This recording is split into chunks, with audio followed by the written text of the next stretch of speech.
Hello, everyone, and this is Culture Controversial. And Walkies, they'll stick this up your ass and make you uncomfortable. Right, the first one is definite favourite of mine, and it is called Slapshot for Sale. Paul Newman, hell of an actor, from 1977. And I came across it one Saturday morning. That's when TV had guts, and they were prepared to play these and stuff.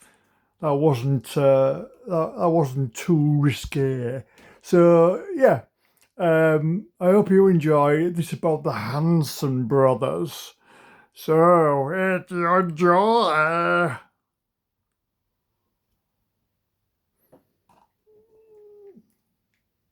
Hey guys, show us what you got.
These guys are a fucking disgrace.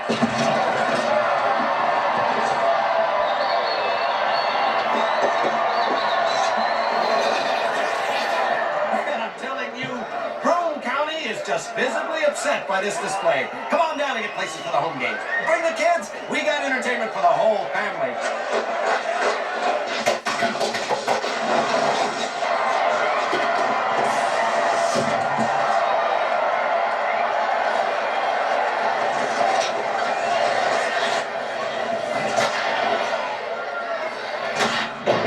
There goes Jeff Henson into the corner. I think it's Jeff. No, it's Jack. It's 17. I'll have to check that later. Huey puts a crushing check on him on the boards. Oh, I'm telling you, things are really going on out there now. Now Steve is in front of the net. I think that's Steve. Yes. Oh, yeah, this Steve.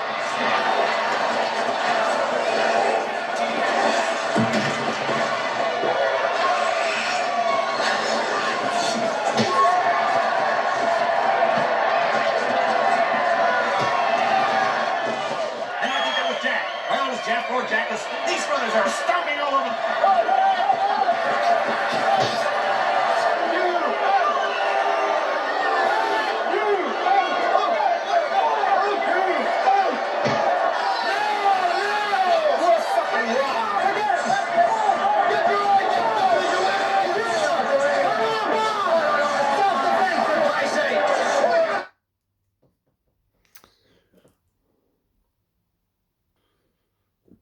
Ooh, nutty, nutty, nutty. Well, why might that be controversial even? Violence in hockey? Yeah, right. Enough said.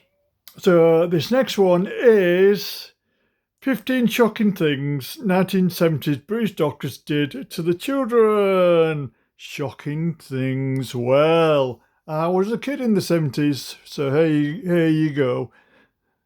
Let's see what's going on here. Working away in the corner of a waiting room with no thing as an appointment time that actually meant anything. A cold stethoscope pressed flat against your bare chest before you even had time to catch your breath. Your name called out across a packed room where everybody could hear exactly why you were there. This was Britain in the 1970s. and the doctors and nurses of that decade did things to children every single day that would end a career today and land straight on the front page of a newspaper if it happened now. Stay with me right to the very end, because number 3 on this list is something almost every viewer over the age of 50 still remembers by smell alone, decades after it last happened to them.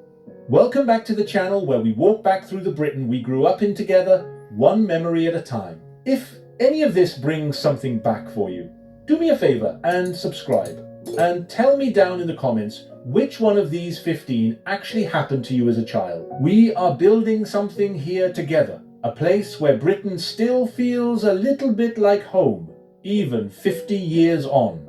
Let us start at number 15. Number 15, the weigh-in. Once or twice a year, the whole class lined up in the school hall in nothing but vests and socks, and one by one, you stepped onto a set of metal scales, while the nurse called your height and your weight out loud for anyone standing nearby to hear. If you happened to be the heavier child in that particular row, everybody in earshot knew it within about 4 seconds flat. There was no thought given at all to how that felt standing there half-dressed in front of your classmates, only a clipboard, a pencil, and a number written down in blue biro. A school nurse doing that today in front of 30 children would very likely be suspended by lunchtime, and rightly so. That one only stung your pride for an afternoon. The next one left an actual mark on your arm that lasted rather longer. Number 14. The reused needle. On injection day, the whole class formed a long queue down the corridor, sleeves rolled right up past the elbow, and the very same glass syringe was wiped, boiled in a metal tray, and then used again on the next child standing in line. Nobody ever asked whether you consented to any of it, and nobody bothered explaining what was actually going into your arm. It was simply your turn next, and you stood there and took it. A single needle could pass through dozens of small arms in one single morning before the tray was finally changed for a fresh one. It sounds almost impossible to believe now, and it is exactly the kind of small forgotten detail that stops people scrolling the moment they see it mentioned online today. You survived the needle well enough. Next came the thing you genuinely could not swallow fast enough. Number 13, cod liver oil and malt, delivered straight off the spoon whether you wanted it or not. There was never any asking. A nurse, or more often your own mother, simply tipped your head back and in it went, thick, fishy, and completely impossible to forget for the rest of your life. Some children were handed a spoonful of dark malt extract straight afterward, just to try and kill the taste, which somehow made the entire ritual worse rather than better. It was meant to build strong bones and keep winter colds away, and in fairness, it very probably did some real good over the years. But nobody in 1973 ever once stopped to ask a 7-year-old how they actually felt about swallowing it. That one only punished your tongue for a minute. The next one punished you in full view of your entire class. Number 12. The knit nurse and her fine-tooth comb. She would appear at the classroom door without warning, holding a metal comb and a look on her face that told you exactly why she had come. One by one you were pulled out into the corridor, your head tilted forward under the light, and the comb pulled slowly and firmly through your hair, while she checked for lice in full view of anyone walking past.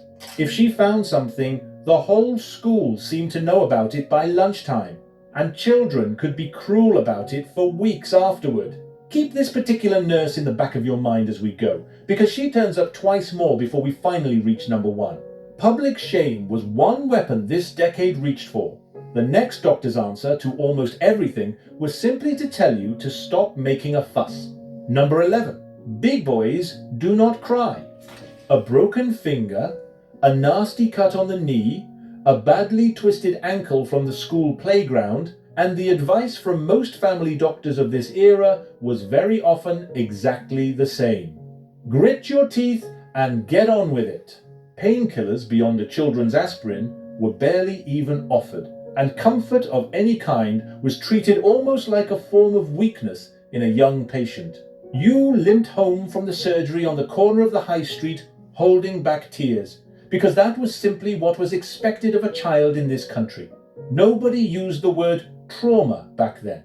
Doctors of that generation mostly used the word nonsense instead.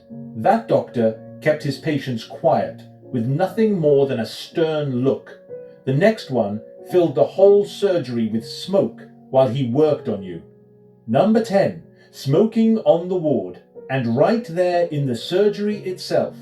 Family doctors lit cigarettes mid-consultation while they examined you, tapping ash into a glass tray on the desk between questions, and hospital corridors carried a permanent grey haze from staff taking a break between rounds. Ashtrays sat openly on desks just a few feet away from sick children being treated for chest infections. Nobody in 1974 thought twice about any of it, because roughly half the adult population smoked at the time, and doctors were certainly no exception to that. Looking back now at old photographs from British hospitals of this era, you can genuinely see the smoke hanging thick in the air just above the beds themselves. That was simply the atmosphere of the place back then. The next entry on this list was a genuine national scandal that made the evening news. Number 9. The whooping cough jab, given right through the middle of a very public health scare. In the early 1970s, a paediatric neurologist named John Wilson, working at Great Ormond Street Hospital in London, published research linking the whooping cough vaccine to brain damage in a small number of children. The story spread fast through newspapers and television bulletins, and within just a couple of years, vaccination rates across the whole of Britain had fallen from around 80% down to barely 30% nationwide. Yet in surgeries up and down the country, plenty of doctors kept quietly urging worried parents to go ahead with the jab regardless, caught somewhere between the frightening headlines and their own clinical training. Whooping cough cases then climbed sharply again for the rest of that decade, a pattern public health researchers still study closely today whenever a fresh vaccine scare breaks out across social media. That fear kept some children away from the surgery altogether. The next item on this list kept children locked away from the people who loved them most. Number 8. Parents banned from the ward. A report led by the surgeon Sir Harry Platt back in 1959 had already recommended that sick children should see their mothers and fathers whenever they needed to, without restriction.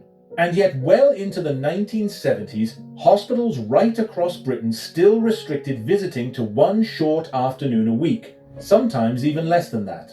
At Bow Arrow Hospital in Dartford, children as young as 2 years old were remembered gripping the bars of their cots and crying long after visiting time had quietly ended for the day. One woman named Patricia, treated as a small child in an earlier decade, once said her own parents were banned from seeing her altogether after she became too upset whenever they left the ward. That very same cold policy was still dragging on in plenty of wards a full 20 years later. If a hospital tried anything close to that today, it would be front page news within a single day. That silence in an empty ward was one kind of loneliness entirely. The next item on this list put Right, what do you think of that? I was a kid in the 70s, and whatever your points, for me, some good points, some not so good points. It did build character and learning to cope. That's where, you cope with bullying, when you're a kid, and you learn to cope with it. It doesn't. It's part of growing up and learning stature. Things about the needles, obviously, bullying should be limited, but it's just that the needle's gone way too far, in my view. So and the most important thing in the walk scope with, in the name of this this bloody lecturing, or being lectured at, in the name of freedom and care and what have you. They have a policy where kids can't hug. And then they're on about kids can't have parents meeting. They're criticising that. So be careful, throwing stones in a glass house. Yeah, you want to be careful. A lot of it is I found that the tone incredibly patronising. So anyway, say what you think. Right, so that's definitely controversial. See you for part 2 soon.